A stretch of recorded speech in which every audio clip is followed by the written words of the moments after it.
In this tutorial, we're going to continue looking at the new voice tools available in Blackboard. And we've already looked at the voice board and the voice email, and today we're going to take a look at VoicePodcaster. So once you've logged on to Blackboard, simply pick a course that you want to install the VoicePodcaster in. And again, like the other two tools, you'll want to choose a content area. And again, if you don't have a content area that you want to add a voice podcaster to, you can always go up to the plus sign, create a content area specifically for the voice podcaster or for any of the voice tools. Again, I'm going to choose assignments. And just like the other two, you'll click on Add Interactive Tool and go down and select Voice Podcaster. Okay, so in this case, the title that comes up is the name of your course, and then you can give it a new podcast name. You could call this, I'll just call it Podcast Test, and you could describe the podcast. This is a podcast about new technology or whatever the case may be, or whatever your subject matter is.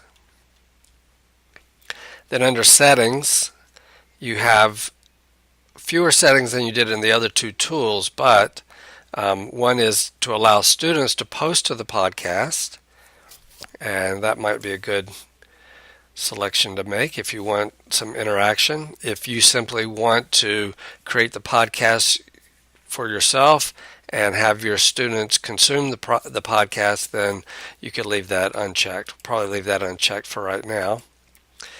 And then you can choose a different voice quality. Maybe we'll bump it up to good for this one. And then podcast auto publish after. And basically what that means is when you're done with your podcast, after 5 minutes, unless you have already gone and manually published it, it will automatically be published. And what that allows you to do is, if you've created a podcast and then you think, well, I'd like to redo it, or you have second thoughts about it, it gives you sort of a 5-minute window that you can go and undo that. And then here's your options for making it available and setting the date and time restrictions and other default settings. So we're going to leave that as it is. Click Submit. And then just like the other tools, whatever content area you chose, the new tool will show up under that. So in this case, you've got, here's the podcast. And to enter it, I just click on the voice podcaster. And it's going to take me to a window that tells me that this plugin has security vulnerabilities. Click here to activate the new plugin. So I'm going to click that. That was unexpected, but it can happen.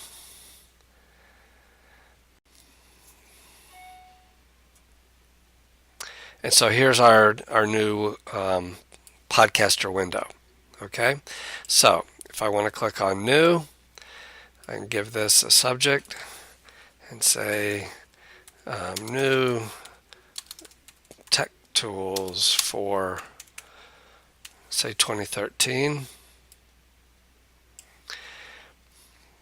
And then I can click on the Start button, and just as always, you've got your little meter over here telling you that your voice is being registered, and you can talk about a specific tech tool or talk about some historical event, say if you're teaching history, whatever it is that you want to discuss in your podcast, you can discuss it. And when you're done, click the little black square to stop it,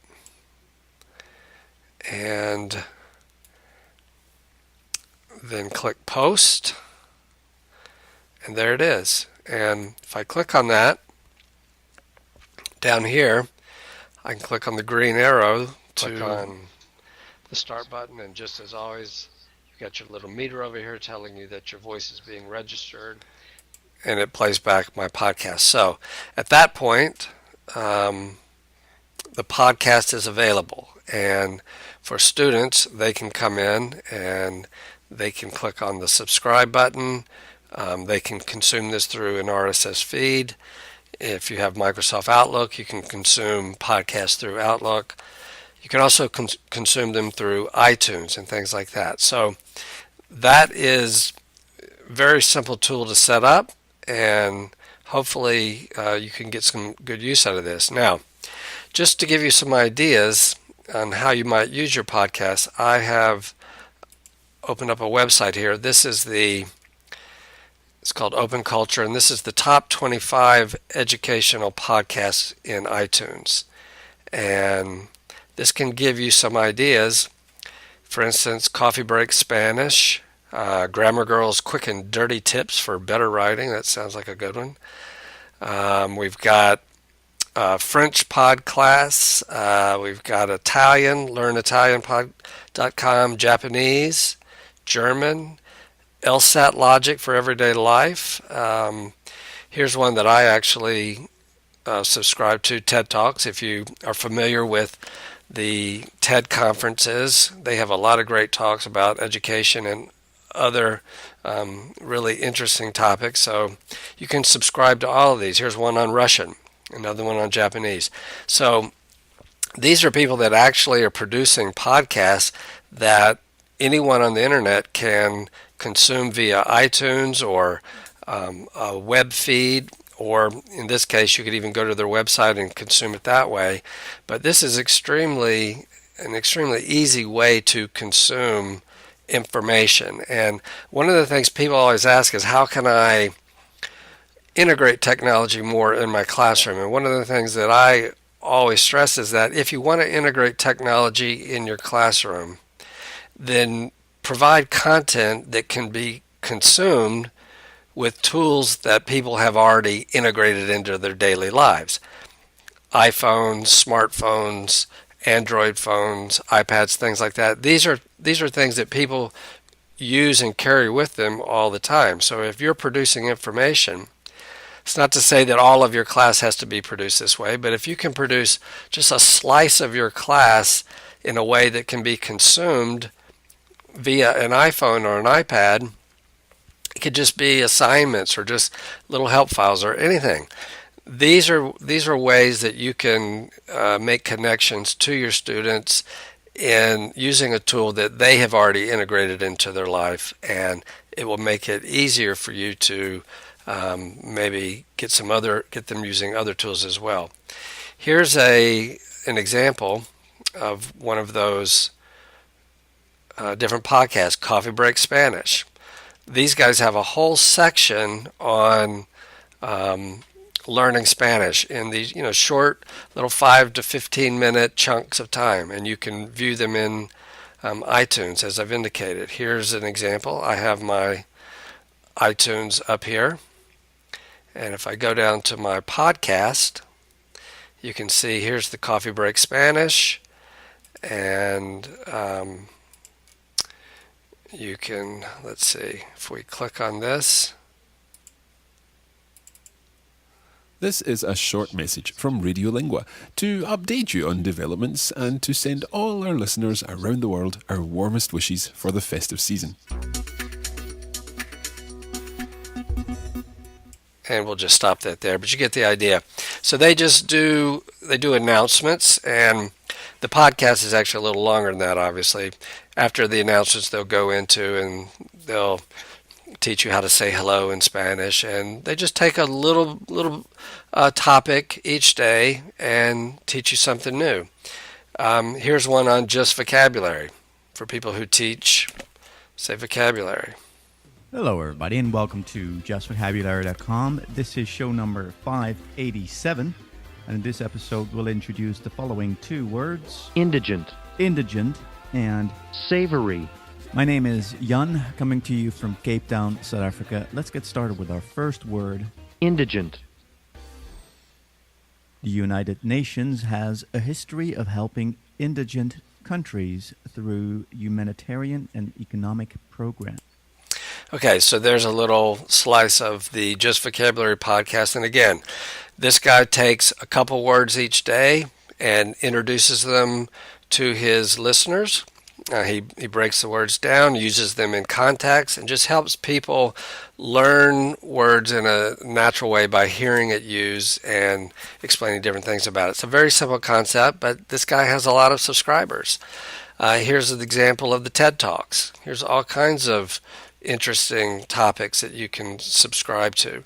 And so, again, the point of this is that if you can provide content in a way that your class can use anywhere, no matter where they are, whether it be at home, out, in class, as well as in class, you're making information accessible to them in a way that they have already integrated into their own lives. So here's a couple other examples of things. Here's a great website called Getting Smart, and here's the top 10 educational podcasts. Another TED Talks shows up a lot when it comes to educational podcasts. Let's see. NPR has some good things. Here's another website, Skip the Tuition, 100 free podcasts from the best colleges in the world. So here's a bunch from Stanford on quantum mechanics. And you might even want to make your students aware of these, because there's some great, here's one on Hannibal. He's a really interesting historical character, and they do some really interesting stuff with that. Virgil's Aeneid. If you teach Latin, this would be a great, if we just click on this, let's see, and this, you can, as I say, you can consume this in iTunes, but this is a course that a Stanford professor teaches, and it introduces you to the Aeneid, all 12 books. Phenomenal. There's another one in here.